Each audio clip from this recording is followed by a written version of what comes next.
Ngasi hauduna chathariba Board of Higher Secondary Education lower class 10 ge examination da government school tara yauna punna school tara mapan ge maheiroi marfudara taruk exam thaba fangkhidre form fill up tarom daba yamlaba maheiroi singi punsi manghanba maheisang sing aduge principal headmistress samadi headmaster ge mathakta ain gi oibai chairak pigadabane haina ngarang desam gi office ta famgiba paumi singa unaba amada desam gi general secretary M Somorjit na phongdorakle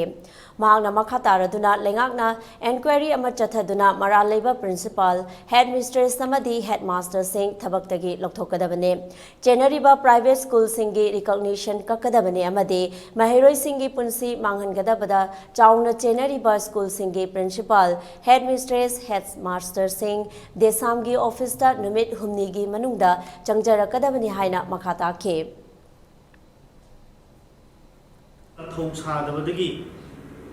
Exam thaba phangaroi haiba wafam ama laibasi koina kogi akhana team amana koina minini changna thijinjare haiba koina thijinjabasida koina phangiba masigi matungina di maheiroi singsigi asoiba thoina leite masi school singsigi asoba asoibana maram oiraga maheiroi singsi koi exam si srugyawa phangmidoi maheiroi mana chahi ama chukna mahi tamjaba aduga maheiroi amagi punsida common exam aduga masagi punsigi philip ama lepcha bagi mayon on ga doriba sugumba ai bagi changning woriba examination sida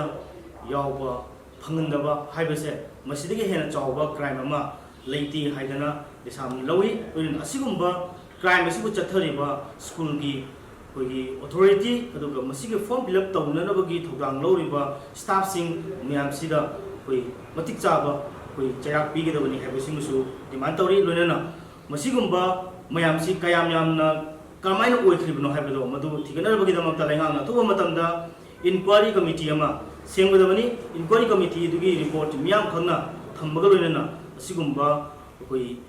thogose koi tungda thoktanabagi chap chaba para ama handagi matang sida tabibam thui haibase samgi makai dagi masima